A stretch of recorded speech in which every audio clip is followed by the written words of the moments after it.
దేవుని నిజ ప్రేమ పరిశుద్ధ గ్రంథమందున్నది.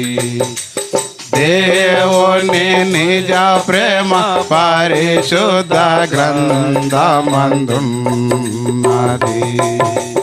పఠించు సోదరా, పరిశీలించు సోదరి, దొరుకునందు నిత్య జీవం. పఠించు సోదరా, పరిశీలించు సోదరి, దొరుకునందు నిత్య జీవం. దైవ సమాధానం పరిశుద్ధ గ్రంథమందున్నది. దైవ సమాధానం పరిశుద్ధ గ్రంథమందున్నది. పఠించు సోదరా, పరిశీలించు సోదరి, దొరుకునందు నిత్య జీవం. పఠించు సోదరా, పరిశీలించు సోదరి, దొరుకునందు నిత్య జీవం. శాంతి ఆనందము పరిశుద్ధ గ్రంథమందున్నది. శాంతి ఆనందము పరిశుద్ధ గ్రంథమందున్నది. పఠించు సోదరా, పరిశీలించు సోదరి, దొరుకునందు నిత్య జీవం. పఠించు సోదరా, పరిశీలించు సోదరి, దొరుకునందు నిత్య జీవం.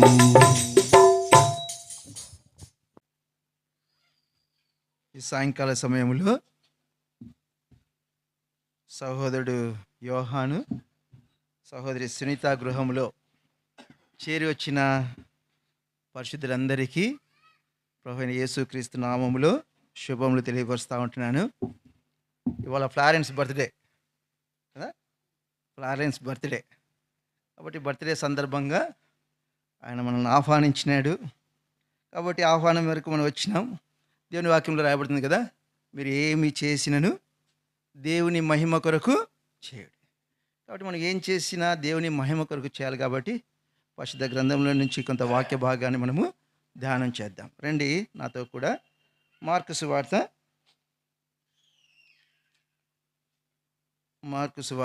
10వ అధ్యాయము 13వ వచనం నుంచి 16వ వచనం వరకు మార్చి చదువుకుందాం. మార్కు సువార్త 10వ అధ్యాయము 13 నుంచి 16వ వచనం వరకు మార్చి. తమ చిన్న బిడ్డలను ముట్టవలనని కొందరు ఆయన యొద్దకు వారిని తీసుకుని వచ్చిరి. అయితే శిష్యులు వారిని తీసుకుని వచ్చిన వారిని గద్దించిరి.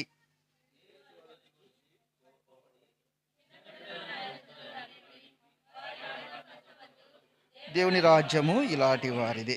15వ వచనము, చిన్న బిడ్డ వలె దేవుని రాజ్యము అంగీకరింపని వాడు అందులో ఎంత మాత్రము ప్రవేశింపడని మీతో నిశ్చయముగా చెప్పుచున్నానని చెప్పి ఆ బిడ్డలను ఎత్తి కౌగిలించి వారి మీద చేతులుంచి ఆశీర్వదించెను.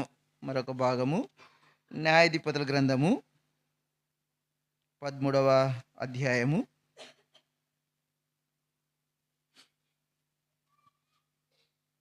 13వ అధ్యాయము 24వ వచనము మనందరము కలిసి చదువుకుందాం. తరువాత ఆ స్త్రీ కుమారుని కని అతనికి సంసోను అని పేరు పెట్టెను. ఆ బాలుడు ఎదిగినప్పుడు యెహోవా అతన్ని ఆశీర్వదించెను. ఈ భాగం మనం చదువుదాము. ఆ బాలుడు ఎదిగినప్పుడు యెహోవా అతనిని ఆశీర్వదించెను. పరిశుద్ధ గ్రంథములో మనం ఇందాక చదువుతా వచ్చాం కదా, మార్కు సువార్త 10వ అధ్యాయము 14వ వచనము నేను చదువుతాను, గమనించండి. యేసు అది చూచి కోపపడి, చిన్న బిడ్డలను నా యొద్దకు రానియుడి, వారిని ఆటంకపరచవద్దు, దేవుని రాజ్యము ఇలాంటి వారిదే. 15వ వచనం. చిన్న బిడ్డ వలె దేవుని రాజ్యము అంగీకరింపని వాడు అందులో ఎంత మాత్రము ప్రవేశింపడని మీతో నిశ్చయముగా చెప్పుచున్నానని చెప్పి ఆ బిడ్డలను ఎత్తి కౌగిలించుకొని వారి మీద చేతులుంచి ఆశీర్వదించారు. యేసు ప్రభువారు ఈ లోకంలోనికి శరీరధారిగా వచ్చిన దినములో యేసు ప్రభు యొద్దకు కొంతమంది తమ పిల్లలను తీసుకుని వచ్చినారు. చూడండి, మనకు తెలిసిన మాటనే గలతీలకు రాసిన పత్రిక 4వ అధ్యాయము. గలతీలకు రాసిన పత్రిక 4వ అధ్యాయము 4వ వచనం నేను చదువుతాను, గమనించండి. అయితే కాలము పరిపూర్ణమైనప్పుడు దేవుడు తన కుమారుని పంపెను. ఆయన స్త్రీ యందు పుట్టి మనము దత్తపుత్రము కావాలని ధర్మశాస్త్రమునకు లోబడిన వారిని విమోచించుటకై ధర్మశాస్త్రమునకు లోబడిన వాడు ఆయన. కాలము పరిపూర్ణమైనప్పుడు దేవుడు ఏం చేశాడంట? తన కుమారుని ఈ లోకానికి పంపినాడు. ఎందుకు పంపినాడు అంటే, మనము అనగా మానవులు దేవుని యొక్క దత్తపుత్రులు కావాలని, మానవులు దేవుని యొక్క పిల్లలు కావాలని దేవుడు తన కుమారుని లోకానికి పంపినాడు. మనకు తెలిసిన విషయమే. యేసు ప్రభువారు జన్మించకముందు అనేక మంది ప్రవక్తలు ప్రవచిస్తూ వచ్చినారు. అనేక మంది యేసు ప్రభు జన్మ గురించి ప్రకటిస్తూ వచ్చినారు. అయితే కాలము పరిపూర్ణమైనప్పుడు దేవుడు తన కుమారుని లోకానికి పంపినాడు. యేసు ప్రభువారు ఈ లోకానికి వచ్చిన ఉద్దేశం ఏంటంటే, మనము మనుషులు మానవులు దేవుని పిల్లలు కావాలని. ఎవరి పిల్లలు కావాలని? దేవుని పిల్లలు కావాలని. దేవుని వాక్యం చేయబడుతుంది. పాపము చేయువాడు అపవాది సంబంధి. ఎవరు సంబంధులు అవుతారంట? ఎవరంటే అపవాది సంబంధులు? పాపము చేసేవాడు అపవాది సంబంధులు. కాబట్టి దేవుని వాక్యం రాయబడుతుంది, ఏ భేదము లేదు, అందరూ ఏం చేశారంట? పాపము చేశారు. అంటే భేదము లేకుండా, అంటే కులమని, జాతి అని, దేశమని, పిల్లలని, పెద్దలని తేడా లేకుండా అందరూ ఏం చేశారు? పాపము చేశారు. కాబట్టి పాపము చేసిన ప్రతివాడు ఎవరి సంబంధి అవుతా ఉన్నాడు? అపవాది సంబంధం. కాబట్టి మానవుడు మానవుడు పాపము చేయటను బట్టి ఎవరి పిల్లవాడైపోయాడు? అపవాది.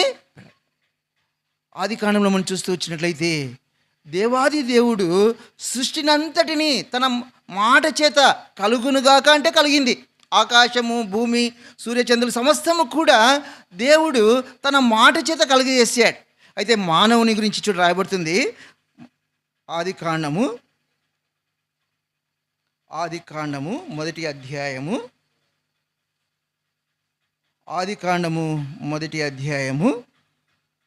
27వ వచనం. దేవుడు తన స్వరూపమందు నరుని సృజించెను, దేవుని స్వరూపమందు వాని సృజించెను, స్త్రీని గాను పురుషుని గాను వారిని సృజించెను. దేవుడు మానవుణ్ణి తన స్వరూపంలో చేశాడు.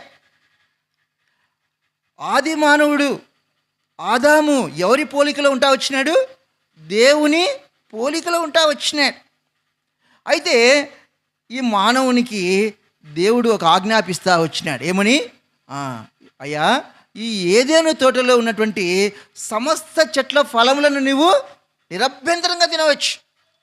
ఈ తోటలో ఉన్నటువంటి ఫలములన్నీ నువ్వు నిరభ్యంతరంగా, ఎటువంటి ఆటంకము లేకుండా నువ్వు స్వతంత్రంగా నీకు ఇష్టం వచ్చినట్టుగా తినవచ్చు. అయితే ఈ తోట మధ్యలో ఒక చెట్టు ఉంది, ఆ చెట్టు ఫలములను నీవు తినకూడదని దేవుడు ఆజ్ఞాపించినాడు. అయితే మానవుడు సాతాను చేత, అపవాది చేత మోసపోయి దేవుడు ఏ చెట్టు ఫలములు అయితే తినొద్దని చెప్పినాడో ఆ చెట్టు ఫలములను తింటూ వచ్చినాడు. దేవుని వాక్యం రాయబడుతుంది, ఆజ్ఞాతిక్రమమే పాపం. అనగా దేవుడు ఏమని ఆజ్ఞాపించాడు అంటే ఆ మానవునికి, ఆది మానవునికి, ఆదాముకు, అయ్యా ఈ తోటలో ఉన్న ఫలములన్నీ కూడా నువ్వు తినవచ్చు. అయితే ఈ తోట మధ్యలో ఉన్న ఆ చెట్టు ఫలమును మాత్రం నువ్వు తినకూడదు. అయితే ఏదైతే తినవద్దని దేవుడు చెప్పినాడో ఆ చెట్టు యొక్క ఫలమును తినుట ద్వారా దేవుని యొక్క ఆజ్ఞను అతిక్రమించినారు. ఆజ్ఞాతిక్రమమే పాపం. కాబట్టి పాపము చేసిన వాడి ఎవరి పిల్లలు అవుతా ఉన్నారు ఇప్పుడు? అపవాది. చూడండి, మొదట మానవుడు, ఆది మానవుడు దేవుని సంతానమై ఉంటా ఉన్నాడు, దేవుడు చేసిన సృష్టి అయి ఉన్నాడు. అయితే ఈ మానవుడు పాపము చేయటను బట్టి అపవాది సంబంధిగా, అపవాది పిల్లలుగా ఎంచబడతా వచ్చినారు. అయితే ప్రతి మానవుడు పాపము చేయటను బట్టి, ప్రతి మానవుడు అపవాది సంబంధిగా ఉండటం బట్టి దేవుని వాక్యం రాయబడుతుంది, పాపము చేసిన వారిని పాతాళము ఎవరు పట్టుకుంటారంట? ఈ లోకంలో మనుషులు పట్టుకున్నా, టీచర్లు పట్టుకున్నా, పోలీసులు పట్టుకున్నా మనం తప్పించుకోవచ్చు. బలాఢ్యులు వచ్చి పట్టుకున్నా మనం ఏం చేయొచ్చు? తప్పించుకోవచ్చు. చిన్నపిల్లలు ఈజీగా తప్పించుకుంటారు. అయితే ఎవరు పట్టుకుంటారంట? పాతాళం ఎవరిని పట్టుకుంటుందంట? పాపము చేసిన వారు. కాబట్టి పాపము చేసిన వారిని పాతాళం పట్టుకుంటుంది. పాతాళంలో ఏముందయ్యా అంటే అక్కడ చల్లదనం లేదు, వెచ్చదనం లేదు. అక్కడ ఏముంది? పాతాళం అంటే అది అగ్నిగుండం. ఏం గుండం? అగ్నిగుండం. దేవుని వాక్యంలో రాయబడుతుంది, పాతాళంలో వేదన ఉంది. ఏముంది? వేదన ఉంది, యాతన ఉంది. పాతాళంలో నెమ్మది లేదు. ఎవరైతే పాపము చేసి పాపంలోనే చనిపోతా ఉన్నారో వారు నిత్య నరకమును, నిత్యాగ్నిని, నిత్య శిక్షను పొందేవారిగా ఉంటా ఉన్నారు. గనుక ప్రేమగల దేవుడు, నిన్ను నన్ను సృజించిన దేవుడు, సర్వ సృష్టికర్త అయిన దేవుడు, సర్వ సృష్టికి ఆది సంబుధుడైనటువంటి దేవుడు, ఆకాశం మహాకాశం పట్టించాలని దేవుడు, భూమిని తన పాదపీఠముగా, ఆకాశాన్ని తన సింహాసనముగా చేసుకొని రాజ్యం చేస్తున్నటువంటి దేవుడు, సమీపింపరాని తేజస్సులో ఆయన మాత్రమే నివసించచ్చు అమరత్వం కలిగినటువంటి దేవుడు, మహోన్నతమైన పరిశుద్ధ స్థలాల్లో నివసించే దేవుడు మానవుడిగా ఈ లోకానికి వచ్చినాడు. ఆయన రావడము ఏదో యాంత్రికంగా జరిగింది కాదు. యేసు ప్రభు వారి యొక్క జన్మ ఒక ప్రత్యేకంగా ఉంది. అనేక మంది ప్రవక్తలు ప్రవచిస్తూ వచ్చినారు. ఆ ప్రవచనాలు నెరవేర్పుగా కాలము పరిపూర్ణమైనప్పుడు దేవుడే తన కుమారుని లోకానికి పంపినాడు. యేసు ప్రభు వారు జన్మించక ముందు కన్యకైనటువంటి మరియతో గాబ్రియేలు దేవత కనబడి చూడండి మాట అంటా ఉన్నాడు. మత్తయి సువార్త 1వ అధ్యాయము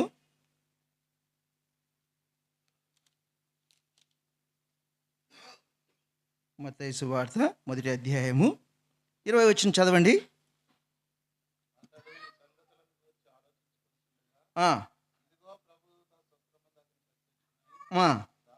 దావీదు కుమారుడైన యోసేపు, నీ భార్య అయిన మరియను చేర్చుకున్నటకు భయపడకుము, ఆమె గర్భము ధరించినది పరిశుద్ధాత్మ వలన కలిగింది.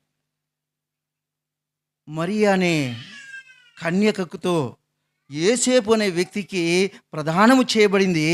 అయితే కన్యకైనటువంటి మరియగా గర్భము దాల్చినని ఆమె యోసేపు ఆలోచన చేస్తూ ఉన్నాడు.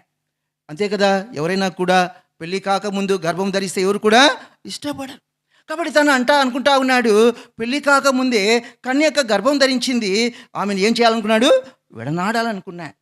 అయితే దేవదూత ఆ యోసేపుకు కనబడి వచ్చినాడు, అయ్యా మరియా, నీ భార్య అయిన మరియను చేర్చుకోవడానికి నువ్వు భయపడవద్దు. ఆమె ఎలాగూ గర్భం ధరిపించింది?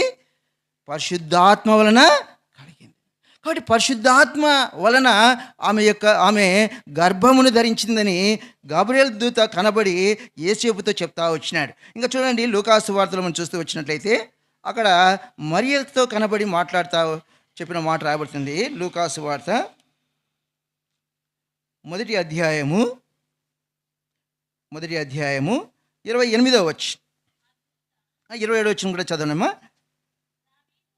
దావీదు వంశస్థుడైన యోసేపును ఒక పురుషునికి ప్రదానము చేయబడిన కన్యక యొద్దకు దేవుని చేత పంపబడెను. ఆ కన్యక పేరు మరియా. ఆ దూత లోపలికి వచ్చి ఆమెను చూచి, దయాప్రాప్తురాల, నీకు శుభము, ప్రభువు నీకు తోడై ఉన్నాడని చెప్పెను. ఆమె ఆ మాటకు బహుగా తొందరపడి ఈ శుభవచనం ఏమిటో అని ఆలోచించుకొనిచుండగా దూత, మరియా, భయపడకుము, దేవుని వలన నువ్వు కృప పొందితివి. ఇదిగో నువ్వు గర్భము ధరించి కుమార్ని కని ఆయనకు యేసు అని పేరు పెట్టదు. కాబట్టి యోసేపుతో కూడా దేవుని దూత పంపబడి యోసేపుతో మాట్లాడుతూ వచ్చినాడు. మరియతో, కన్యకైన మరియతో కూడా దేవదూత కనబడి మాట్లాడుతూ వచ్చినాడు. అమ్మా, నువ్వు గర్భము ధరించింది పరిశుద్ధాత్మ శక్తి వలన, కాబట్టి పుట్టబోయే కుమారునికి ఏమని పేరు పెడతావు అంటున్నాడు? యేసు అని పేరు పెట్టదు. కాబట్టి ఏ పేరు పెడతావు అని కూడా మరియకుతో ఆ దూత చెప్తా వచ్చింది. యేసు అనే మాటకు అర్థం ఏంటంటే, తన ప్రజలను వారి పాపముల నుండి ఆయనే, చూడండి ఆ మాట గమనించండి, ఆయనే రక్షించిన గనుక ఆయనకి యేసు అను పేరు. యేసు అనే మాటకు అర్థం ఏంటి? రక్షకుడు.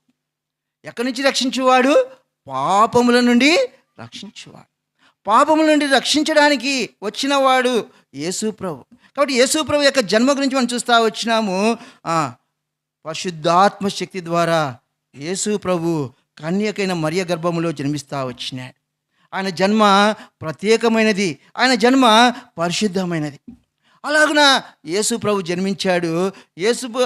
యేసు ప్రభు జన్మకు ముందే ఏ పేరైతే పెట్టబడాలని చెప్పబడతా వచ్చిందో, యేసు ప్రభు జన్మించిన తర్వాత మరియా, యోసేపులు ఆ శిశువుకు యేసు అని పేరు పెడతా వచ్చినారు. యేసు అని నామకరణాన్ని చేస్తూ వచ్చినారు. అలాగే యేసు ప్రభు యొక్క జన్మ గురించి పరిశుద్ధ గ్రంథంలో రాయబడతా ఉంది. యేసు ప్రభు జీవిస్తూ వచ్చిన దినాల్లో యేసు ప్రభు ఎందుకు వచ్చాడో ఇందాక చెప్తా వచ్చినాను కదా. కాలము పరిపూర్ణమైనప్పుడు దేవుడు తన కుమారుని లోకానికి పంపినాడు. ఎందుకు? మానవుడు, సమస్త మానవులు దేవుని పిల్లలు కావాలి. దేవుడు నిన్ను నన్ను మనం సృజించాడు. అయితే మనము అనగా ఈ మానవుడు సాతాను చేత మోసపోయి దేవుడు చేయవద్దన్న పనిని చేసి ఆజ్ఞను అతిక్రమించి పాపము చేసి ఆ పాపమును బట్టి అపవాది సంబంధి అయిపోయాడు. అపవాది సంబంధులు నిత్య నరకానికి వెళ్తా ఉన్నారు. కనుక ప్రేమగల దేవుడు యేసు ప్రభు శరీరధారిగా ఈ లోకానికి వచ్చినాడు. యేసు ప్రభు జీవిస్తున్న దినాల్లో మనం ఇందులో చదువుతా వచ్చినాం కదా. కొందరు ఏం చేశారంట? యేసు ప్రభు యొద్దకు తమ చిన్న బిడ్డలను తీసుకుని వచ్చినారు. ఆ మాట మనం చదువుతా వచ్చినాం కదా. మార్కు సువార్త 10వ అధ్యాయము, మార్కు సువార్త 10వ అధ్యాయం 13వ వచనము. తమ చిన్న బిడ్డలను ముట్టవలనని కొందరు ఆయన యొద్దకు వారిని తీసుకుని వచ్చిరి. అయితే శిష్యులు వారిని గద్దించి. అయితే యేసు ప్రభు ఏమంటా ఉన్నాడంట? చిన్న బిడ్డలను నా యొద్దకు రానియుడి, వారిని ఆటంకపరచవద్దు, దేవుని రాజ్యము. యేసు ప్రభు యొద్దకు వారు తమ పిల్లలను తీసుకుని వచ్చినప్పుడు యేసు ప్రభు ఏమంటా ఉన్నాడు? ఇలాంటి వారిదే దేవుని రాజ్యం. అనగా దేవుని రాజ్యం గురించి మాట్లాడుతూ ఉన్నాడు. దేవుని రాజ్యం గురించి చెప్తా ఉన్నాడు. ఇలాంటి వారే దేవుని రాజ్యమునకు హక్కుదారులు అవుతారని దేవుడు చెప్తా ఉన్నాడు. ప్రియ సహోదరా, ప్రియ సహోదరా, దేవుని రాజ్యం ఉందని నువ్వు ఎరుగుదువా? దేవుని రాజ్యము ఉందని నీకు తెలియనా? పరిశుద్ధ గ్రంథంలో రాయబడుతుంది. చూడండి, రోమీయులకు రాసిన పత్రిక 14వ అధ్యాయము, రోమీయులకు రాసిన పత్రిక 14వ అధ్యాయం 17వ వచనం. దేవుని రాజ్యము భోజనమును పానమును కాదు గాని నీతియు సమాధానమును పరిశుద్ధాత్మ యందలి ఆనందమై ఉన్నది. దేవుని రాజ్యంలో ఏముందంట?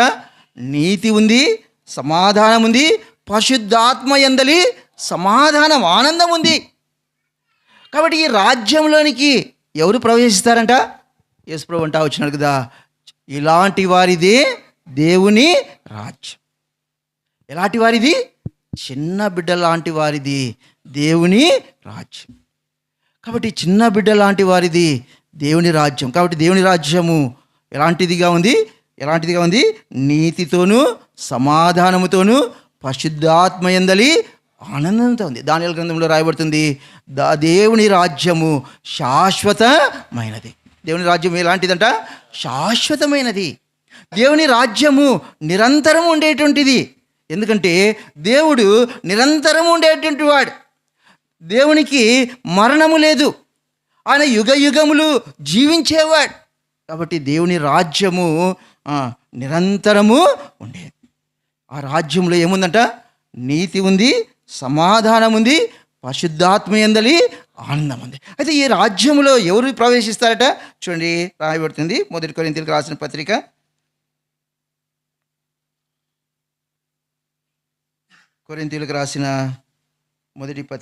6వ అధ్యాయము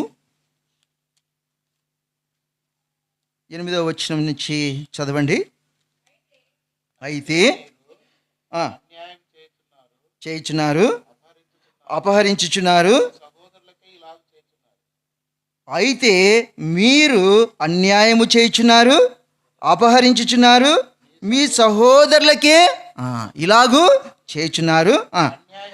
అన్యాయస్తులు దేవుని రాజ్యమునకు వారసులు కాలేరు. ఎవరు దేవుని రాజ్యానికి వారసులు కారంట? అన్యాయస్తులు అనగా అన్యాయము చేసేవారు, తోటి సహోదరులకే అన్యాయము చేసేవారు. అలాంటి వారు దేవుని రాజ్యమునకు వారసులు కానేరు. ఇంకా చదవండి. జారులైనను, వ్యభిచారులైనను, ఆడంగితనం గలవారైనను, పురుష సంయోగులైనను, దొంగలైనను, లోబులైనను, త్రాగుబోతులైనను, దూషకులైనను, దోచుకుని వారైనను దేవుని రాజ్యమునకు వారసులు కాలేరు. ఒకసారి ఈ లిస్టు చదువుతా వచ్చాం కదా, ఈ లిస్టులో ప్రతి ఒక్కరూ ఏదో ఒక విధానంలో తప్పిపోయిన వారిగా ఉన్నారు. రాయబడతా ఉంది, దొంగలు, లోబులు, త్రాగుబోతులు, దూషకులు, అన్యాయస్తులు, దోచుకునేవారు దేవుని రాజ్యమునకు వారసులు కానేరు. దేవుని రాజ్యము శాశ్వతమైనది. దేవుని రాజ్యములో నీతి, సమాధానము, పరిశుద్ధాత్మయందలి ఆనందంతో ఉంది. అయితే ఈ రాజ్యంలో ప్రవేశించాలంటే ఏ వ్యక్తి కూడా యోగ్యుడు కాడు. ఎందుకు? దొంగలు, దోషకులు, త్రాగుబోతులు, వ్యభిచారులు, దోచుకునేవారు, అన్యాయస్తులు దేవుని రాజ్యమునకు వారసులు కానేరు. ఇంకా మనం చూస్తూ వచ్చినట్లయితే చూడండి, గల్తీలకు రాసిన పత్రిక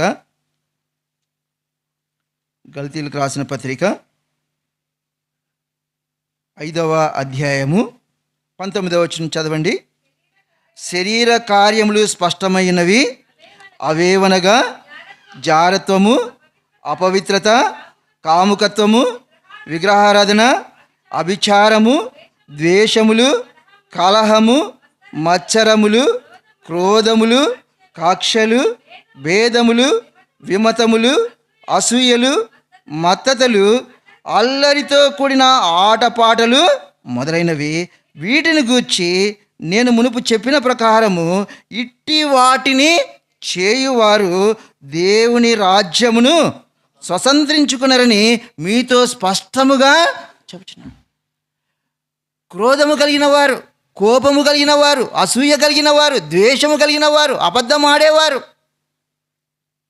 కక్ష స్వభావము కలిగిన వారు, వీరు దేవుని రాజ్యములో ప్రవేశించరు. మనం అందరము చూడవచ్చు, ప్రతి మానవుడు కూడా అసూయతో, ద్వేషముతో ఉంటా ఉన్నాడు, కక్షలతో ఉంటా ఉన్నాడు, అన్యాయం చేస్తూ ఉన్నాడు, దూషించేవాడిగా ఉన్నాడు, త్రాగుబోతుగా ఉంటా ఉన్నాడు.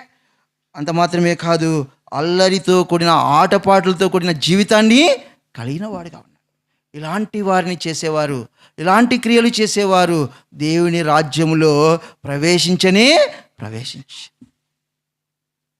అయ్యా అమ్మ, దేవుని రాజ్యము శాశ్వతమైనది. దేవుని రాజ్యములో నీతి, సమాధానము, పరిశుద్ధాత్మ యందలి ఆనందముతో ఉంది. ఈ రాజ్యంలో ప్రవేశించాలంటే ఇంతవరకు చదివిన ఈ లిస్టులో నీ పేరు ఉండకూడదు, ఈ లిస్టులో నువ్వు ఉండకూడదు. ఎవరైతే ఈ చదివిన ఈ పట్టికలో ఈ లిస్టులో ఉన్నారో వారు దేవుని రాజ్యంలో ప్రవేశించలేరు. అయితే దేవుని వాక్యం రాయబడుతుంది, ఏ భేదము లేదు, అందరూ కూడా పాపము చేసినారు, పాపమును బట్టి దేవుని రాజ్యాన్ని పొందలేకపోతా ఉన్నారు, దేవుని రాజ్యంలోనికి ప్రవేశించలేకపోతా ఉన్నారు. పాపమును బట్టి పాతాళంలోనికి, నిత్యాగ్నిలోనికి, నిత్య వేదనలోనికి, యాతనలోనికి, బాధను అనుభవించే స్థలంలోనికి మానవుడు వెళ్తా ఉన్నాడు. ప్రభు అంటా వచ్చినాడు, చిన్న బిడ్డలను చూచి ఇలాంటి వారిదే దేవుని రాజ్యం. కాబట్టి దేవుని రాజ్యము ఎవరిది? చిన్న బిడ్డలది. అంటే దానికి దేవుని వాక్యం రాయబడుతుంది, మీరు మార్పు నొంది చిన్న బిడ్డ వలె దేవుని రాజ్యమును అంగీకరింపని వాడు. అనగా మానవుడు దేవుని రాజ్యం ఉందని అంగీకరించవలసి ఉంది. మానవుడు దేవుని రాజ్యం ఉందని గ్రహించవలసి ఉంది. చాలాసార్లు మానవుడు అనుకుంటా ఉన్నాడు, చనిపోయిన తర్వాత తక్కిడో బిక్కుడో అనుకుంటా ఉన్నాడు, గాల్లో కలిసిపోతుంది అనుకుంటా ఉన్నాడు. తాను మానవుడు మోసపోతా ఉన్నాడు. మానవుని ఆత్మ గాలిలో ఎట్లా కలిసిపోతుంది? తక్కిడో బిక్కుడో ఏమవుతుంది? చూడండి, ఒక మాట రాయబడి చెప్తాను, ఉదాహరణకు మీకు అర్థమవడానికి. భూలోకంలో మన ఒక ఇల్లు ఉంటుంది.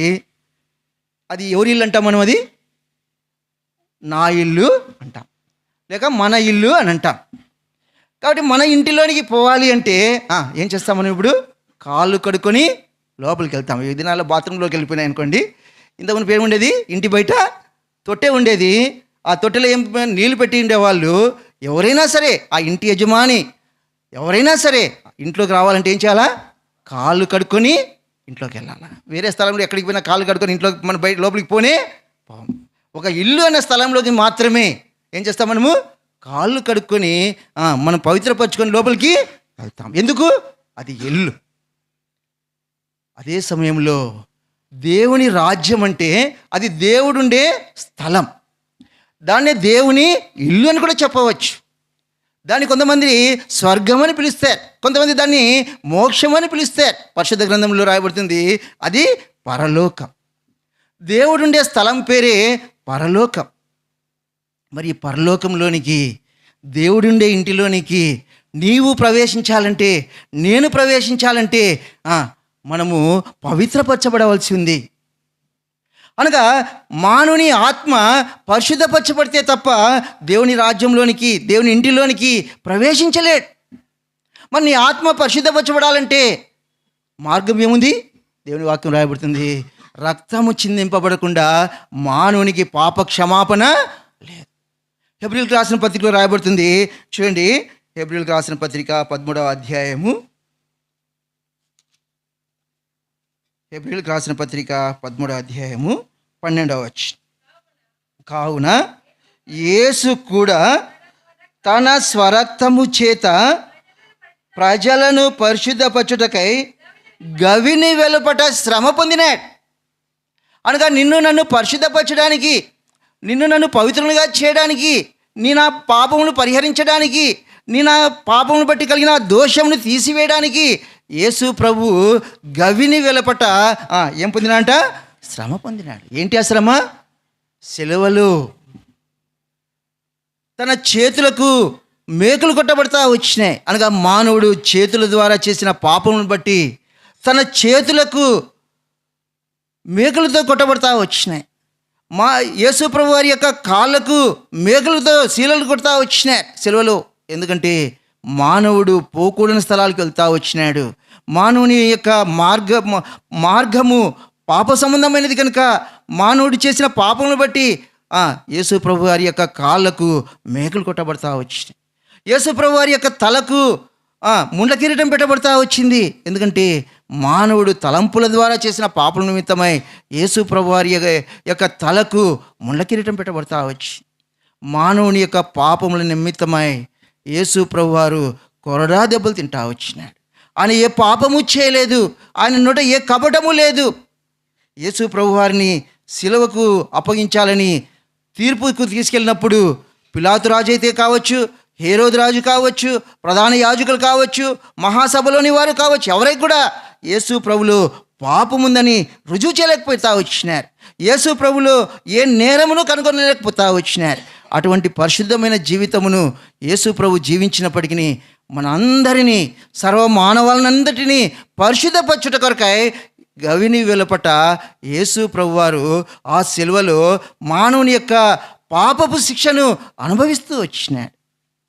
యేసు ప్రభు తన యొక్క పరిశుద్ధమైన రక్తమును ఆ శిలువలో కార్చి చనిపోయి సమాధి చేయబడి తిరిగి 3 దినాలు సజీవుడిగా లేచినాడు. యేసు ప్రభు జీవించిన కాలంలో తాను తెలియపరుస్తూ వచ్చినాడు, నేను ఆ శిలువలో మరణిస్తాను, సర్వ మానవాళి పాప పరిహారం కొరకై, సర్వ మానవాళి యొక్క పరిశుద్ధపరచుట కొరకై, సర్వ మానవాళి యొక్క దోషములను తీసివేట కొరకై, సర్వ మానవాళిని పవిత్రపరచుట కొరకై ఆ శిలువ మరణం పొందుతాను, సమాధి చేపడతాను, తిరిగి 3 దినాన లేస్తానని యేసుప్రభు సెలవిస్తూ వచ్చినాడు. దేవునికి మరణము లేదు కనుక యేసు ప్రభు వారు ఆ సమాధిని గెలిచినవాడుగా ఉన్నాడు, సమాధిని జయించినాడు, మృత్యుంజుడై తిరిగి 3 దిన లేచినవాడుగా ఉన్నాడు. కనుక అయ్యా అమ్మ, దేవుని వాక్యం రాయబడుతుంది, మన పాపములను మనము ఒప్పుకొని నెడల యేసు ప్రభు నమ్మదగినవాడు, నీతిమంతుడు కనుక ఆయన మన పాపములను క్షమించి సమస్త దుర్నీతి నుండి మనల్ని ఏం చేస్తాడంట? పవిత్రులుగా చేస్తాడు. అనగా నీ ఆత్మ పవిత్రపరచబడుతుంది ఎప్పుడు? నీవు పాపివని ఒప్పుకొని, నీ పాపం నిమిత్తమై యేసు ప్రభు ఈ భూమికి మానవుడిగా వచ్చి ఏ పాపము చేయని యేసు ప్రభు ఆ శిలువలో నీ పాపం నిమిత్తమై చనిపోయి తిరిగి లేచినాడని నువ్వు నమ్మినట్లయితే నీకు పాప క్షమాపణ దొరుకుతాయి. అందుకొరికి రాయబడుతుంది, చిన్న బిడ్డ వలె. ఆ మాట చదవండి, మార్కు సువార్తన, మత్తయి సువార్త మాట చదవమా, మత్తయి సువార్త 18వ అధ్యాయము చదువుమా. మీరు మార్పు నొంది బిడ్డల వంటి వారైతేనే కానీ పరలోక రాజ్యంలో ప్రవేశింపరని మీతో నిక్షేముగా చెప్తాను. మార్పు నొంది ఎలాంటి వారు కావాలంట? చిన్న బిడ్డల వలె. ఏం మార్పు?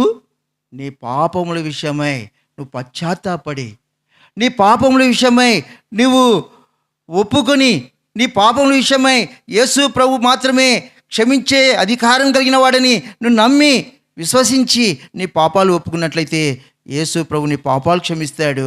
అప్పుడు నువ్వు దేవుని రాజ్యంలోనికి ప్రవేశిస్తావు, దేవుని రాజ్యానికి హక్కుదారు అవుతావు. ఎందుకంటే దేవుని పిల్లలు దేవుని రాజ్యంలోని ప్రవేశిస్తారు. నువ్వు దేవుని బిడ్డవు ఎలా కాగలవు? యోహాను సువార్త 1వ అధ్యాయం 12వ వచనం రాయబడుతుంది కదా, తన్ను ఎందరు అంగీకరించిరో, అనగా తన నామమందు విశ్వాసం ఉంచిన వాడు ఏమవుతా ఉన్నాడు? దేవుని పిల్లలు అవుతా ఉన్నాడు. నువ్వు యేసు ప్రభునందు విశ్వాసం ఉంచితే ఎవరి ఎవరి కుమార్తెవు, ఎవరి బిడ్డ అవుతావు? దేవుని బిడ్డవు. ఎంత గొప్ప ఆధిక్యత! దీనికి నువ్వేమీ చెల్లించాల్సిన అవసరం లే, ఏ క్రయము చెల్లించాల్సిన అవసరం లే, ఎటువంటి యాగాలు, ఎటువంటి క్రియలను చేయాల్సిన అవసరం లే. కేవలం మార్పు నుండి నీవు పాపివని ఒప్పుకొని నీ పాపాల విషయమై పశ్చాత్తాపడి యేసుప్రభు వద్ద ఒప్పుకుంటే నీ పాపాలు క్షమించబడతాయి, నీ ఆత్మ పరిశుద్ధపరచబడుతుంది, నువ్వు దేవుని బిడ్డవు అవుతావు, దేవుని రాజ్యానికి హక్కుదాడు అవుతావు. ప్రియ సహోదరుడా, ప్రియ సహోదరి, దేవుని వాక్యం రాయబడతా ఉంది, యేసు ప్రభు వారి లోకంలో ఉన్నప్పుడు చెప్తా వచ్చినాడు, దేవుని రాజ్యము సమీపించినది. దేవుని రాజ్యము సమీపించి, దేవుని రాజ్యము సమీపంగా ఉంది. యేసు ప్రభు వారు జీవించిన కాలంలో ఆయన యందు విశ్వాసం ఉంచిన వారు అడుగుతా వచ్చినారు, అయ్యా నీ రాజ్యం ఎప్పుడు వస్తుంది, నీ రాజ్యం ఎప్పుడు వస్తుంది అని అడిగినప్పుడు ఫలానా తేదీ ఫలానా గడి అని చెప్పలేదు, కానీ కొన్ని సూచనలు చెప్తా వచ్చినాడు. ఏంటంటే అక్కడక్కడ భూకంపములు, అక్కడక్కడ కరువు, అక్కడక్కడ యుద్ధాలు ఉంటాయి. భూలోకంలో కరువు ఉంటుందని, యుద్ధాలు ఉంటాయని, భూలోకంలో ఏముంటుంది చూడండి, అమ్మ చదవండి. మత్తయి సువార్త 24వ అధ్యాయము 6వ వచనం చదవమ్మా. యుద్ధములను గూర్చి, యుద్ధ సమాచారం గూర్చి వినబోదురు. మీరు కలవరపడకుండా చూచుకునుడి, ఇవి జరగవలసినవి కానీ అంతము వెంటనే రాదు. జనం మీదికి జనమును, రాజ్యం మీదికి రాజ్యమును లేచును, అక్కడక్కడ కరువులను భూకంపమును కలుగును, ఇవన్నీ వేదనలకు ప్రారంభం. అనగా దేవుని రాజ్యమునకు దేవుని రాజ్యం యొక్క రాకడకు ఏంటంట ప్రారంభం. ఏంటి ప్రారంభము? అక్కడక్కడ ఏముంటాయంట? కరువులు, అక్కడక్కడ భూకంపాలు, యుద్ధ సమాచారములు. కాబట్టి ప్రియ సహోదరుడా, యేసు ప్రభు వారు చెప్పినట్టుగా మనం వింటూ ఉన్నాం, చూస్తూ ఉన్నాం. ఇవన్నీ దేనికి ఎక్కువ గుర్తంటే దేవుని రాజ్యమునకు, దేవుని రాకడకు ప్రారంభం. ఇవి సూచనలు. కాబట్టి దేవుని రాజ్యములో అనగా నీతి, సమాధానము, పరిశుద్ధాత్మేంద్రియ ఆనందముతో కూడినటువంటి రాజ్యములో, నిరంతరము శాశ్వతంగా ఉన్నటువంటి దేవుని రాజ్యములో నువ్వు వారసుడు కావాలంటే యేసు ప్రభునందు విశ్వాసం ఉంచాలా. నువ్వు మార్పు నుండి చిన్న బిడ్డవలే దేవుని రాజ్యమును నువ్వు అంగీకరించినట్లయితే దేవుని రాజ్యంలో నువ్వు ప్రవేశిస్తావు. ఒక మాట రాయబడుతుంది చూడండి, మత్తయి సువార్త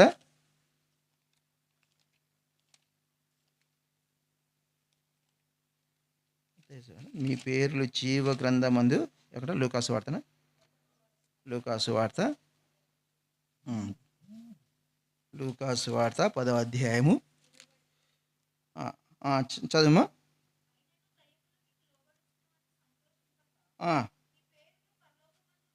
మీ పేరులు పరలోకమందు వ్రాయబడినవని. మన పేర్లు ఎక్కడ రాయబడాలంట? చూడండి, ఆధార్లో మన పేరు లేకపోతే మనకి ఏమీ రావని మనం ఏం చేస్తాం? ఆధార్ సెంటర్కి వెళ్తాం. పుట్టినప్పటి నుంచే పిల్లల గురించి ఆధార్లో మన పేరు రాయబడాలని ప్రయాసపడతాం. భారతదేశంలో పుట్టిన ప్రతి వాడు ఏం చేయాలి? ఆధార్లో తన పేరును నమోదు చేయించుకోవాలి. నమోదు చేయించుకోకపోతే అతను భారతీయ పౌరుడు కానే కాదు. ప్రతి భారతీయ పౌరుడు ఏం చేయాలి? ఆధార్లో తన పేరును నమోదు చేయించు. అయితే నీ పేరు ఎక్కడ రాయబడాలంట? పరలోకంలో రాయబడాలి. నీ పేరు పరలోకంలో రాయబడితే దేవుని రాజ్యానికి నువ్వు హక్కుదాడు అవుతావు, దేవుని రాజ్యానికి పౌరుడు అవుతావు. నీ పేర్లు భూలోకంలో రాయబడలేదని నువ్వు ప్రయాసపడుతున్నావే, ఏదో కొద్ది కాలము ఉండిపోయి ఈ లోకంలో నా పేరు ఆధారంలో లేదని నువ్వు ఎంతో ఆలోచన చేస్తూ ఉన్నావు, ప్రయాసపడుతూ ఉన్నావు. అయితే నీ పేరు పరలోకంలో రాయబడిందా? నీ పేరు పరలోకంలో జీవ గ్రంథంలో రాయబడి ఉంటే నువ్వు దేవుని రాజ్యంలో ఉంటావు. ఒకవేళ నీ పేరు పరలోకంలో రాయబడలేదంటే, జీవ గ్రంథంలో రాయబడలేదంటే నువ్వు దేవుని రాజ్యంలో ప్రవేశించరు. చూడండి, ప్రకటన గ్రంథంలో రాయబడుతుంది. ప్రకటన గ్రంథము చదువుమా. ఎవని పేరైనను జీవ గ్రంథమందు వ్రాయబడినట్టు కనబడని ఎడల వాడు అగ్నిగుండములో. నీ పేరు జీవ గ్రంథంలో పరలోకంలో రాయబడాలి. ఎందుకు? నీ పేరు పరలోకంలో రాయబడకపోతే జీవ గ్రంథంలో నీ పేరు రాయబడకపోతే ఎక్కడికి వెళ్తాడంట? అగ్నిగుండములో. అయ్యా అమ్మ, ఈ సాయంకాల సమయంలో ఒకసారి ఆలోచించు. భూమి మీద పుట్టిన నీ పేరు రాయబడాలని ఎంత నువ్వు ప్రయాసపడతావు కదా, ఎంతగా ఆలోచిస్తావు కదా.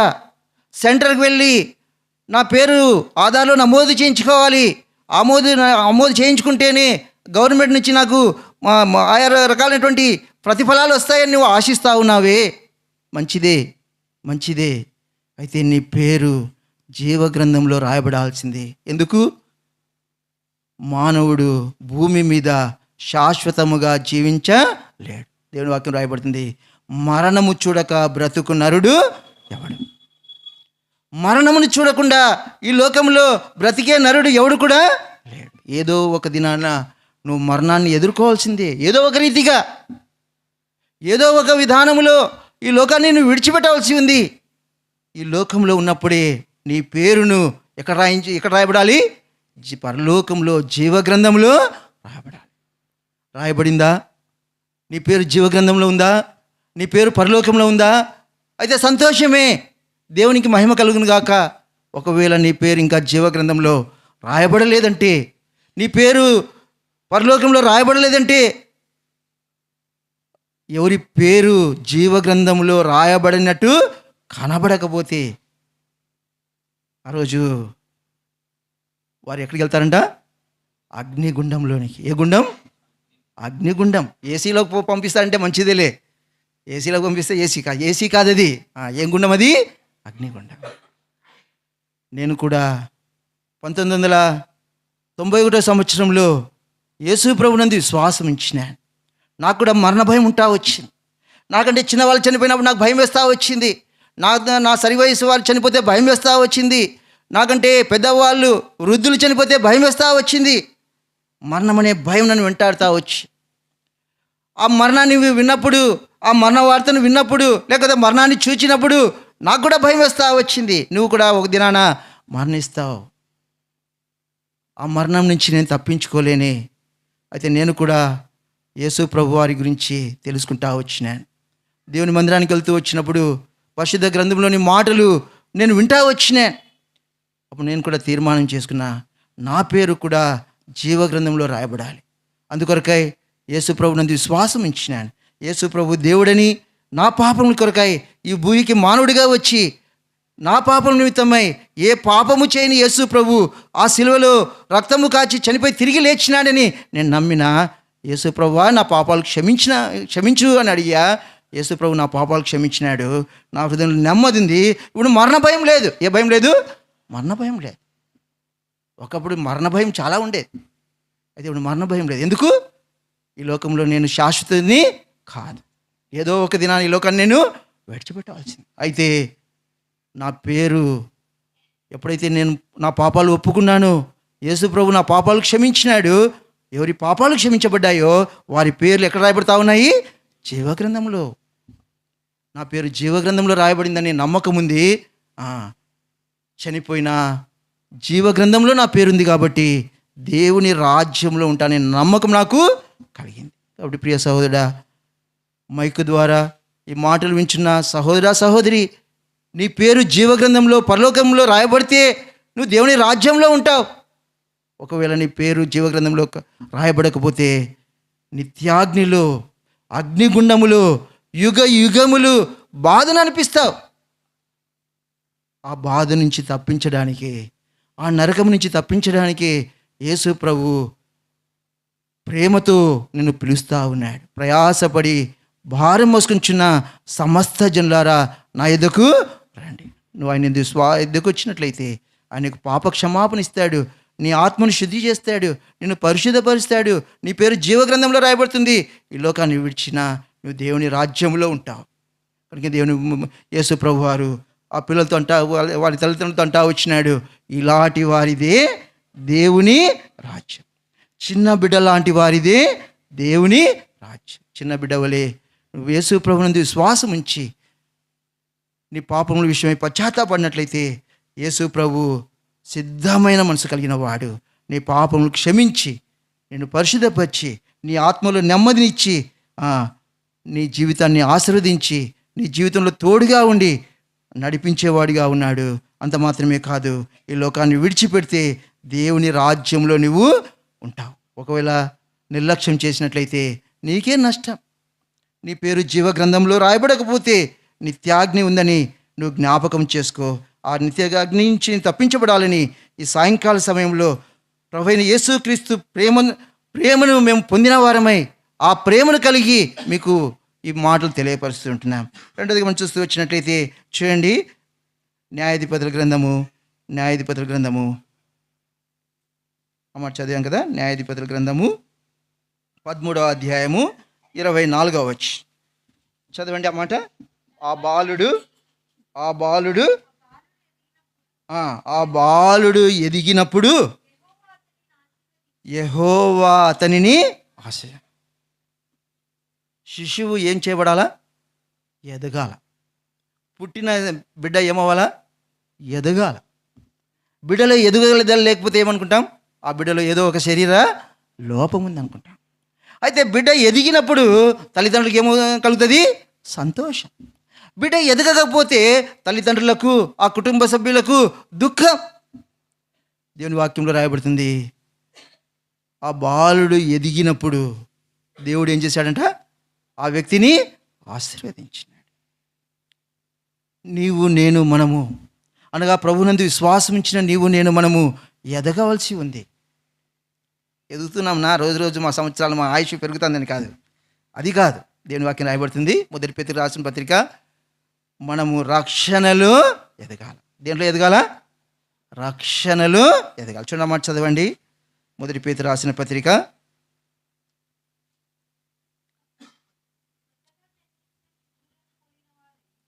మొదటి పేతురు రాసిన పత్రిక 2వ అధ్యాయము చదువుమా. నిర్మలమైన వాక్యమును పాలవలన రక్షణ విషయములో ఎదుగు నిమిత్తము ఆ పాలను అపేక్షించా. అంటే యేసు ప్రభునందు విశ్వాసం ఉంచిన నీవు నేను, చిన్న బిడ్డ వలె మార్పు చెందిన నీవు నేను మనము రక్షణలో ఏం కావాలా? ఎదగాల.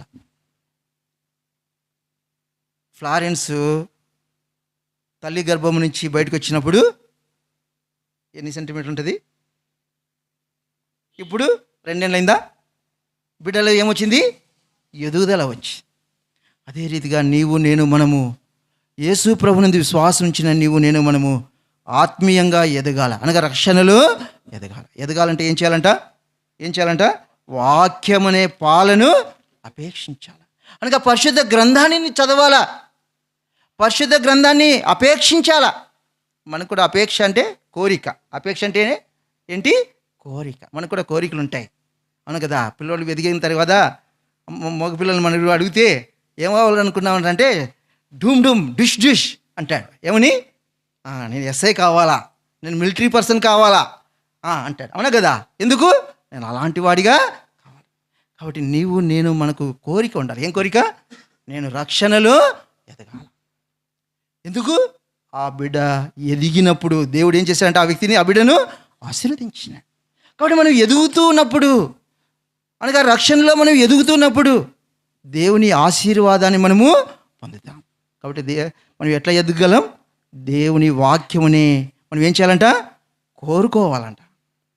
దేవుని నిర్మలమైన వాక్యమును పాలవలన. కాబట్టి ఈ వాక్యమనే పాలను మనం ఏం చేయాలా? అపేక్షించాలి, కోరుకోవాలి. కాబట్టి చిన్న బిడ్డ పాలు తాగే వయసులో ఏం కోరుకుంటుంది? పాలు తాగాలని, తల్లి పాలు తాగాలి. అదే రీతిగా నీవు నేను మనము రక్షణలో ఎదగడానికి దేవుని వాక్యాన్ని మనము ఎక్కువగా చదవలసిన వారంగా ఉన్నాం. దేవుని వాక్యాన్ని కంఠస్థం చేయవలసిన వారంగా ఉన్నాం. దేవుని వాక్యాన్ని మనము ఎక్కువగా పఠించవలసిన వారంగా ఉన్నాం. ఇందాక ఒక పాట పాడుతూ వచ్చినాం కదా, పరిశుద్ధ గ్రంథం అందు ఏముంది? సమాధానం ఉంది. ఏముంది? సమాధానం ఉంది. కాబట్టి పరిశుద్ధ గ్రంథాన్ని నువ్వు చదువుతూ వచ్చినట్లయితే, పరిశుద్ధ గ్రంథాన్ని పఠిస్తూ వచ్చినట్లయితే దేవుని సమాధానాన్ని నువ్వు కలిగి ఉంటావు. కాబట్టి ఆ బిడ్డ ఎదుగుతూ వచ్చినాడు. ఎలాగూ నీవు నేను మనము కూడా ఆ రీతిగా రక్షణలో ఎదిగినప్పుడు దేవుడు మనల్ని ఆశీర్వదించేవాడిగా ఉన్నాడు. ఇంకొక మాట జ్ఞాపకం చేస్తాను చూడండి. మొదటి సమూయేలు గ్రంథము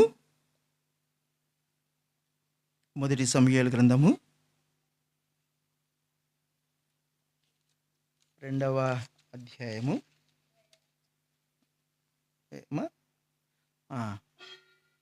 21 వచ్చిన చదువు చివరి మాట.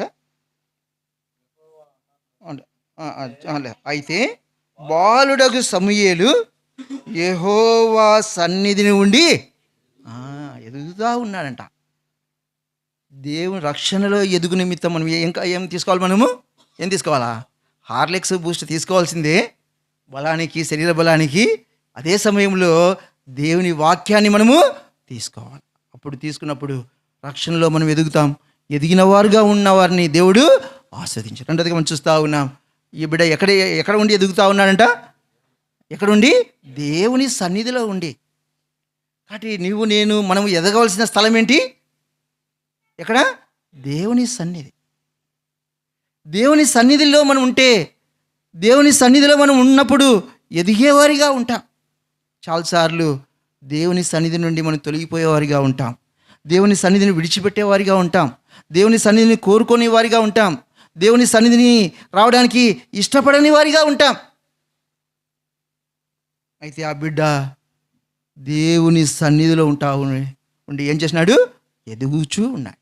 కాబట్టి నేను ఆత్మీయంగా ఎదిగే స్థలం ఎక్కడ? దేవుని సన్నిధిలో. కాబట్టి దేవుని సన్నిధిని మనము కోరుకునేవారిగా ఉండాలి. సమయం దొరికినప్పుడల్లా, మన పని అయిపోయినప్పుడల్లా, మన చదువు లేకపోతే ఏదైనా పని అయిపోయినప్పుడల్లా దేన్ని కోరుకోవాలి? మనము దేవుని సన్నిధిలో ఉండుట రాయబడుతుంది కదా పరమగీతంలో అనుకుంటాను. చదవండి అన్నమాట. 2వ అధ్యాయము, పరమగీతము 2వ అధ్యాయము 4వ వచనం చదవండి. పరమగీతము 2వ అధ్యాయం 4వ వచనం. అతడు నన్ను విందుశాలకు తోడుకొని పోయాను, నా మీద ప్రేమను ధ్వజముగా ఎత్తాను. కాబట్టి నువ్వు దేవుని సన్నిధిని కోరుకున్నట్లయితే, దేవుని సన్నిధిలో నువ్వు ఉన్నట్లయితే దేవుడు ఏం చేస్తా ఉన్నాడంట? ఎక్కడికి తీసుకెళ్తాడంట? విందుశాలకి. మనకందరికి విందుశాల అంటే ఇష్టమేనా కదా? విందుశాల వద్దనే వాళ్ళు ఎవరైనా ఉన్నారా? విందుశాల మాకు వద్దన్న అనే వాళ్ళు ఎవరు ఉన్నారా? ప్రతి ఒక్కరికి విందుశాల అంటే ఇష్టమే. అయితే విందుశాలకు దేవుడు తీసుకెళ్లాలంటే మనం ఏం చేయాలా? దేవుని సన్నిధిలో ఉండాలి. అనగా మనకు సమయం దొరికినప్పుడల్లా దేవుని సన్నిధిని కోరుకోవాలా. దేవుని సన్నిధిలో ఉండడానికి ఇష్టపడాలా. దేవుని సన్నిధిలో ప్రార్థనలోను, వాక్య ధ్యానంలోను, ఆరాధనలోను మనం దేవుని సన్నిధిలో ఉన్నప్పుడు దేవుని సన్నిధిలో ఉండి మనం ఏమవుతాము? ఎదుగుతాం. అలాంటి వారిని దేవుడు ఏం చేస్తూ వచ్చినాడు? ఆశీర్వదిస్తూ వచ్చినాడు. ఇంకో మాట చూస్తూ వచ్చినట్లయితే చూడండి, లూకాసు వార్త 2వ అధ్యాయము 40వ వచనం చదవండి.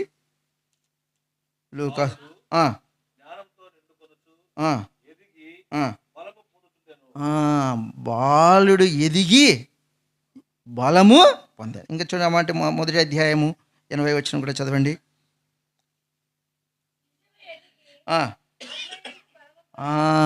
శిశువు ఎదిగి ఏం బలం పొందుతున్నాడు? ఆత్మయందు బలం. యవనస్తులకి ఎక్కడికి అది జిమ్కి పోవాలనుకుంటా అంటారు, బాడీ ఎక్సర్సైజ్ చేయాలనుకుంటా అంటారు. అవునా కదా? నా బాడీ పర్సనాలిటీ బాగుండాలనుకుంటా ఉంటారు. అయితే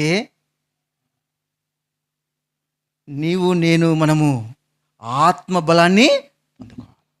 ఏం బలం పొందుకోవాలా? ఆత్మ బలాన్ని పొందుకోవాలి. దేవదూత గిద్యోను కనబడి ఏమన్నాడు? పరాక్రమం గల ఎంబలాడు. చూడండి, ఎవరు చెప్పింది? దేవదూత.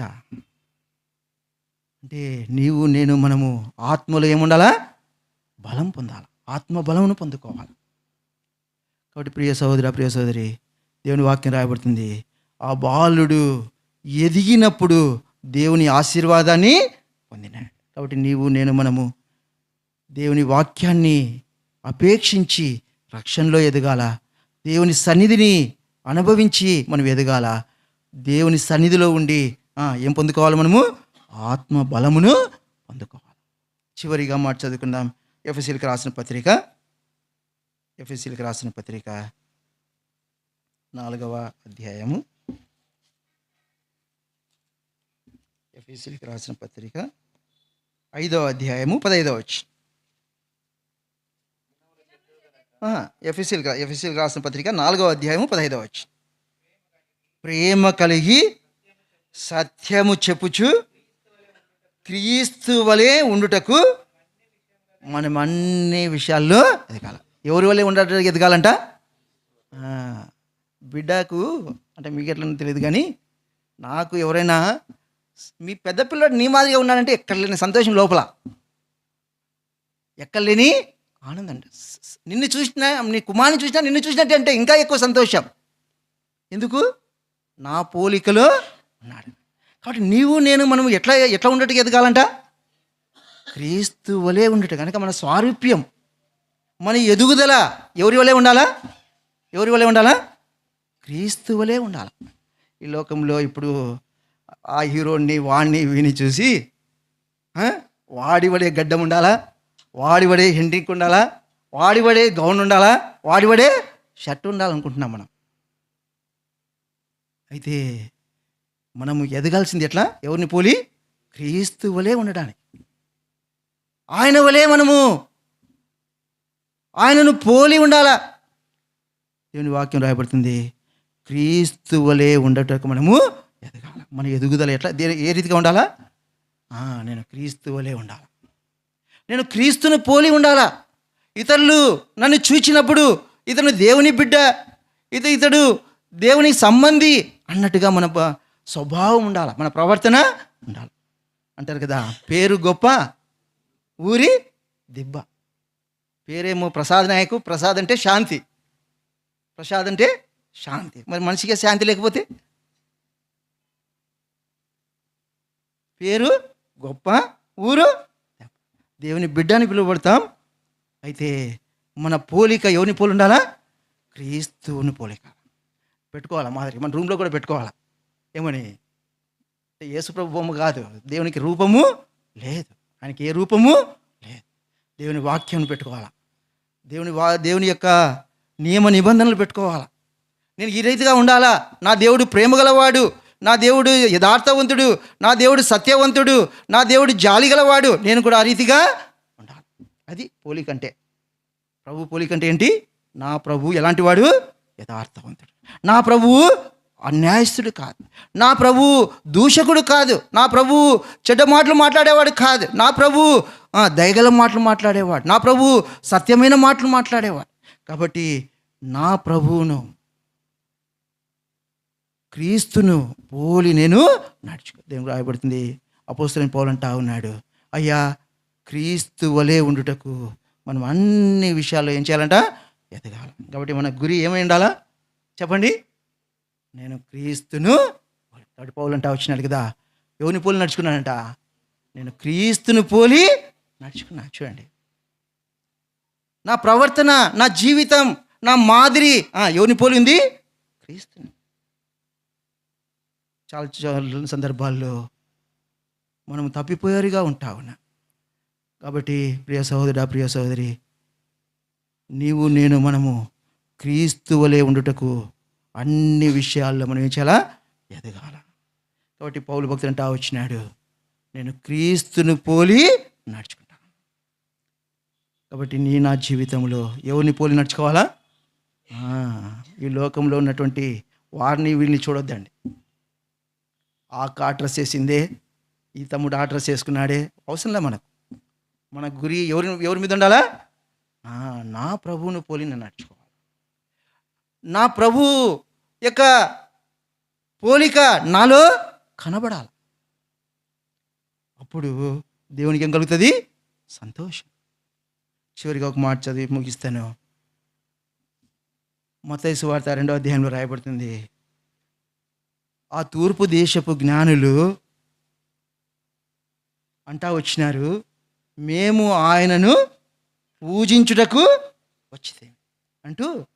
దాని మాట ముందు ఒక మాట రాయబడుతుంది, మేము ఆయన నక్షత్రమును ఎవరిని చూసినారంట వాళ్ళు? ఎవరి నక్షత్రం అంటే అది? ఆయన నక్షత్రం అంట. ఆ నక్షత్రం గురించి వాళ్ళు తూర్పు దేశపు జ్ఞానులు చెప్పినారు. అది ఎవరి నక్షత్రం? అది భూలోక సంబంధమైన నక్షత్రము కాదు. ఆ నక్షత్రంలో ఏముంది? ప్రత్యేకత ఉంది. ఆ నక్షత్రంలో అద్భుతమైన వెలుగు ఉంది. ఆ నక్షత్రంలో ఎంతో ప్రత్యేకత ఉంది. కాబట్టి అట్టి ప్రత్యేకతను కలిగి వారంతా వచ్చినారు. అయ్యా, ఈ నక్షత్రము భూ సంబంధమైనది కాదు. ఈ నక్షత్రము ఇహలోక సంబంధమైంది కాదు. ఈ నక్షత్రం ఎవరిదంట? వాళ్ళే చెప్పారు. ఏమని? ఆయన నక్షత్రాన్ని మేము చూసినాం. కాబట్టి ఆకాశంలో అనేక నక్షత్రాలు ఉన్నాయి. అయితే ఆ నక్షత్రం మాత్రం ప్రత్యేకంగా ఉంది. ఆ ప్రత్యేకతను వారు గమనించినారు. ఆ ప్రత్యేకమైన పరిశుద్ధమైన దాన్ని చూచారు. చూచి ఎక్కడికి వచ్చినారు వాళ్ళు? ఎక్కడికి వచ్చినారు? సినిమా హాల్కి పోయినారా? ఎక్కడికి పోయినారు వాళ్ళు? మేము ఆయనను పూజించుటకు వచ్చింది. కాబట్టి ఆ నక్షత్రంలో ఉన్నటువంటి ప్రత్యేకతను బట్టి వారు ఎక్కడికి రాగలిగారు? వాళ్ళు దేవుణ్ణి ఆరాధించడానికి వచ్చినారు. కాబట్టి నీలాలో క్రీస్తుని పోలిన నడక, క్రీస్తుని పోలికన్న జీవితం మనం కలిగినప్పుడు మనల్ని బట్టి, మనలో ఉన్న ప్రత్యేకతను బట్టి, మనలో ఉన్నటువంటి ప్రభు స్వరూపాన్ని, అయితే ప్రభు యొక్క మంచి గుణలక్షణాలని మనం కలిగి ఉన్నప్పుడు మనం ఎలాంటి వారిగా మనం చూచి, మన ప్రత్యేకతను చూచి అనేకులు ఎక్కడికి వస్తూ ఉన్నారు? దేవుణ్ణి ఆరాధించుట. దేవుని వాక్యం రాయబడుతుంది, బుద్ధిమంతులైతే ఆకాశం మండలంలోని జ్యోతుల వలె ఏం చేస్తారంట? ప్రకాశిస్తారు. ఎవరు? ఎందరైతే ఆయన వైపు త్రిప్పుతారో. అనగా అనేకులను ప్రభు వైపు త్రిప్పగలిగి. ఎట్లా తిప్పగలం? ఏమన్నా ఇదా తిప్పేదానికి? అనేకులను దేవుని వైపు త్రిప్పాలి. ఎవరి వైపు తిప్పాలి మనము? దేవుని వైపు తిప్పాలంటే నేనేం కావాలా? నేను దేవుని పోలి నడుచుకోవాలి. అప్పుడు నేను ఏం చేయగలను? ఇతరులను దేవుని వైపుకు త్రిప్పగలను. అప్పుడు మనం నిరంతరము ఆయనతో కూడా ప్రకాశించేవారిగా ఉంటాం. ప్రియ సోదరుడా, దేవుని వాక్యాన్ని వింటా వచ్చినాం. ఒకవేళ ఇంకా నువ్వు మార్పు చెందకుండా, చిన్న బిడ్డవలే ఉండకుండా, ప్రభునందు విశ్వాసం ఉంచకుండా ఉన్నట్లయితే ఈ దినాన ఈ ప్రభునందు విశ్వాసం ఉంచు. నీ పేరు జీవగ్రంథం ముందు రాయబడుతుంది. దేవుని రాజ్యానికి నువ్వు హక్కుదారుడవుతావు. రెండోదిగా మనం చూస్తూ వచ్చినాం, చిన్న బిడ్డ ఎదిగినప్పుడు దేవుడు ఆ బిడ్డను ఏం చేసినాడు? ఆశీర్వదించినాడు. కాబట్టి ఎదుగుదల అంటే మనం చూస్తూ వచ్చినాం, రక్షణలో మనం ఏం చేయాలంట? ఎదగాల. ఎట్లాగ ఎదగలము? దేవుని వాక్యం అనే పాలను మనం ఏం చేయాలంట? అపేక్షించాలి. కనుక దేవుని వాక్యం గురించినటువంటి దప్పిక, దేవుని వాక్యం గురించినటువంటి తృష్ణ, దేవుని వాక్యం గురించినటువంటి ఆకలి దప్పులు మనలో ఉండి ఆ దేవుని వాక్యాన్ని పఠిస్తే రక్షణలో మనము ఎదుగుతాం. రెండోదిగా మనం చూస్తూ వచ్చినాం, ఆ బిడ్డ ఎక్కడ ఉండి ఎదిగినాడంట? దేవుని సన్నిధిలో ఉండి ఎదిగినాడు. కాబట్టి నీవు నేను ఆత్మీయంగా ఎదిగే స్థలం ఎక్కడ? దేవుని సన్నిధి. కాబట్టి దేవుని సన్నిధిని మనం కోరుకోవాలి. దేవుని సన్నిధిని మనము మూడోదిగా చూస్తూ వచ్చినాం, ఏంటి? ఆత్మ బలమును మనము పొందుకోవాలి. ఏ బలం పొందుకోవాలా? ఆత్మ బలాన్ని. శరీర బలాన్ని మంచిదే, వద్దని మనం బలహీనంగా, శరీరంగా రీతిగా బలహీనంగా ఉండడం మంచిది కాదు. శరీర బలము కలిగి ఉండాలా. దానికంటే ప్రాముఖ్యమైనది ఆత్మ బలమును మనము కలిగి ఉండాలి. నాలుగోదిగా చూస్తూ వచ్చినాం, ఎట్లా ఎదగాలంట? ఎట్లా ఎదగాలంట? క్రీస్తు వలే ఉండటం. కాబట్టి మనం క్రీస్తు వలే ఉండాలని ఎదుగుల. మన గురి ఏం? నిజమే, కలెక్టర్ కావాలని ఉంటుంది, గొప్ప గొప్ప ఆశలు ఉంటాయి, మంచిదే. అయితే అన్నిటికంటే ప్రాముఖ్యమైనది ఏంటంటే నేను ప్రభువు వలే ఉండాలి. ఎవరి వలే ఉండాలా? నన్ను చూచిన వారు ఇతను ప్రభు బిడ్డలు, వీరు ప్రత్యేకమైన మన జీవితాలను చూచి, కళాశాలలో కావచ్చు, ఎక్కడైనా సరే మన జీవితాన్ని ప్రత్యేకతను చూచి వీరు దేవుని వెళ్ళారు. కాబట్టి మనం క్రీస్తు వలే ఎదిగినప్పుడు మన పరలోకపు తండ్రికి సంతోషం, ఆనందం అలాగూ మనం ఉండినట్లు దేవుడు మనకు సహాయం చేయనుగా.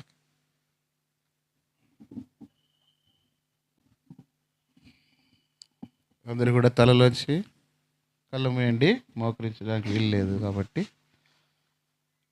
అందరూ కూడా తలలోంచి కళ్ళు మూయండి, ప్రార్థనలో ఏకీభవించండి. పరలోక రాజ్యము చేరుటకు ప్రభు యేసే మార్గంబు. పరలోక రాజ్యము చేరుటకు ప్రభు యేసే మార్గంబు. మార్గ సత్య జీవము నేనే అని యేసే తెల్పేను. మార్గ సత్య జీవము నేనే అని యేసే పల్కేను. పరలోక రాజ్యము చేరుటకు ప్రభు యేసే మార్గంబు. పరలోక రాజ్యము చేరుటకు ప్రభు యేసే మార్గంబు. ప్రియమైన సహోదరుడా సహోదరి, ఈ రాత్రికాల సమయంలో దేవుని వాక్య వెలుగులో అనేకమైన మాటలు వింటూ వచ్చాం.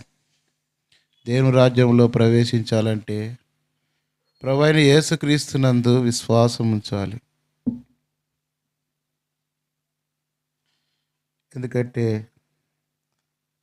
నేనే మార్గమును సత్యమును జీవమును, నా ద్వారానే తప్ప ఎవడును తండ్రి యొద్దకు రాడని ప్రభువైన యేసుక్రీస్తు వారు సెలవిచ్చారు.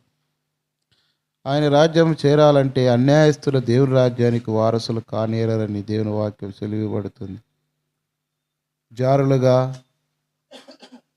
విగ్రహారాధికులుగా, వ్యభిచారులుగా, దొంగలుగా, లోబులుగా, త్రాగుబోతులుగా, దూషకులుగా, దోచుకొని వారుగా ఉంటే దేవుని రాజ్యంలో నువ్వు ప్రవేశించలేవు. కాబట్టి హృదయ శుద్ధి గల వారు ధన్యులు, వారు దేవుని చూచెదరని దేవుని వాక్యం రాయబడుతూ వచ్చింది. ఆ రాజ్యంలో నువ్వు ప్రవేశించాలంటే మొదటిగా నువ్వు క్రొత్తగా జన్మించాలి. మారు మనస్సు అనుభవం కలిగి నీ పాపాల కొరకై యేసు ప్రభునందు విశ్వాసం ఉంచి పశ్చాత్తాపడి నీ పెదవులతో ఒప్పుకొని నీ హృదయమందు విశ్వాసం ఉంచి యేసు ప్రభువా నేను పాపిని, పాపములోనే జన్మించాను, పాపంలోనే జీవిస్తున్నాను, జన్మకర్మ పాపిని, నా పాపాల కొరకై ఈ లోకంలో నువ్వు శరీరధారిగా జన్మించినారు, నా పాపాల కొరకై సిలువలో మరణించి రక్తం గార్చి ఆ రక్తం ద్వారా నా పాపాలకు విమోచన కలుగజేస్తూ వచ్చినారు. నీ యందు విశ్వాసం ఉంచిన వారిని నీ రాజ్యంలో ప్రవేశించడానికి మార్గాన్ని ఏర్పాటు చేశారు. కనుక నా పాపాలు క్షమించి నీ బిడ్డగా నన్ను అంగీకరించమని నువ్వు ప్రభుని అడుగుతూ వచ్చినట్లయితే ప్రభువు నిన్ను ఆయన బిడ్డగా అంగీకరిస్తాడు. ఆయన రాజ్యంలో ప్రవేశించడానికి అర్హత కలుగజేస్తాడు. అంతేకాకుండా జీవగ్రంథమందు నీ పేరు రాయబడుతూ వచ్చింది. ఒకవేళ ఆయన మాటను తిరస్కరించి నిర్లక్ష్య పెడితే, నాకు కాదులే అనుకుంటే, ఒక దినం వస్తుంది ఆ రాజ్యంలో ప్రవేశించుకున్నట్లు విడుబడి పాపం చేయి వారిని పాతాళం పట్టుకున్నట్లుగా పాతాళం అనే అగ్నిగుండంలో పడవేయబడతావు.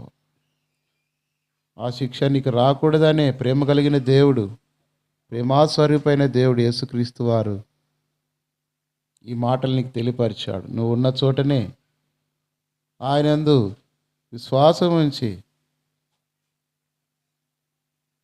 ప్రభును సొంత రక్షణగా చేర్చుకున్నట్లయితే దేవుని రాజ్యంలో ప్రవేశిస్తూ వస్తావు. నీ తీర్మానాన్ని బలపరిచినట్లుగా నీ ప్రార్థన చేస్తూ వస్తావు. పరిశుద్ధమైన తండ్రి, కృపా కనికరం కలిగిన దేవా, నిన్న నేడు ఏకరీతిగా ప్రేమిస్తున్న మా పరలోక రాజా, శ్రేష్టమైన ఈ రాత్రికాల సమయంలో మరి ఫ్లారెన్స్ బర్త్డే సందర్భంగా సోదరుడు యోహాను వారి ఇంట్లో చేరి ఈ రీతిగా కూడి కలిగి ఉండి మైక్ ద్వారా నీ మాటలు తెలియపరచడానికి మీరు ఇచ్చిన సమయాన్ని బట్టి వందనాలు. దావీదు పట్టణమందు నేడు రక్షకుడు మీ కొరకు పుట్టి ఉన్నాడు, ఈయన ప్రభు అయిన క్రీస్తు అని సెలవిచ్చినట్టుగా ఆనాడు లోకానికి మీరు శరీరధారిగా వచ్చి యేసుక్రీస్తుగా జన్మించినారు. దానిని బట్టి లోకమంతా సంతోషిస్తుంది. దానికంటే ప్రాముఖ్యంగా విన్నవారి వాక్యము వారి హృదయాల కార్యసిద్ధి కలుగజేసి వారు సొంత రక్షకుడిగా వారి హృదయాలు అంగీకరించి నీ బిడ్డలుగా మార్చబడితే అంతకంటే గొప్ప సంతోషం పరలోక రాజ్యంలో మీరు ప్రవేశించడానికి మార్గాన్ని ఏర్పాటు చేశారు. విన్న వాక్య వెలుగులో వారి జీవితాలు మార్చబడిన వారై వారి హృదయాల్లో నీకు స్థానం ఇచ్చి నీ పిల్లలుగా మార్చబడి నిత్యరాజ్యానికి పరలోక రాజ్యానికి వారసులుగా చేయబడినట్లుగా మీరే సహాయం దయచం. ఎంతమంది అయితే విన్నారో, ఈ మాటలు విని అంగీకరించినారో, ఆ వాక్య వారిలో కార్యసిద్ధి కలుగజేయనట్లుగా మీరే పరిశుద్ధాత్మ సహాయం అనుగ్రహించి పాపమును గురించి ఒప్పింపజేసి నీతిని గురించి వారికి తెలియపరిచి తీర్పుని గురించి వారు ఎరుగనట్లుగా వాళ్ళ హృదయాల కార్యం జరిగించి సరసత్వంలోకి నడిపించమని ప్రార్థన చేస్తున్నాం. దాసుని కూడా అభిషేకించి వాడుకున్నందుకు వందనాలు. దాసుడు చేసిన పరిచర్యకు తగిన ప్రతిఫలం దయచేయండి. విన్న వారందరూ నీ కార్యం జరిగించి ఆకాశ నక్షత్రాల వలన అనేకులు నీ వైపు తిప్పగలిగినట్లుగా వారిని కూడా సిద్ధపరిచి మీరే సహాయం దయచేయమని ఇచ్చిన సమయాన్ని బట్టి వందనాలు చెల్లించుకుంటూ, నైనా మరి ప్రత్యేకంగా దాసుడు యోహాను మరి సునీతను ప్రేమించి ఇచ్చిన కుమార్తె ఫ్లారెన్స్ పరిమళ రాణి కొరకు ప్రార్థన చేస్తున్నాం. తల్లి గర్భంలో రూపించబడిన నాటి నుండి నైనా రూపించి 2 సంవత్సరాలు సంపూర్తి చేయబడ్డానికి మీరు చేసిన సాయాన్ని బట్టి వందనాలు.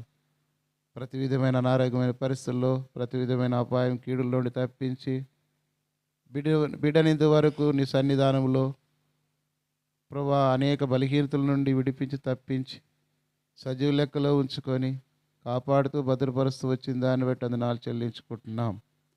ఇంకా రానైన దినాల్లో దేవుని దయందు మనుషుల దయందును వర్ధిల్లుతూ ఎదుగుతూ తగిన సమయంలో రక్షణ మారు మనసు పొందినట్లుగా తండ్రి బిడ్డ నీ కొరకు సాక్షిగా జీవించగలిగినట్లుగా నక్షత్రం వలె ప్రకాశించగలిగినట్లుగా సహాయం దయచేయం. దానికి తగిన విధానంలో తల్లిదండ్రులు కూడా బిడ్డను పెంచుటకు మీరే సహాయం దయచేయమని ప్రార్థన చేస్తున్నాం. దేవా, నీ కృప చొప్పున జ్ఞాపం చేసుకోనండి. ఇచ్చిన సమయాన్ని అంతటిని బట్టి వందనాలు చెల్లించుకుంటున్నాం. ప్రత్యేకించి నీ దాసుడు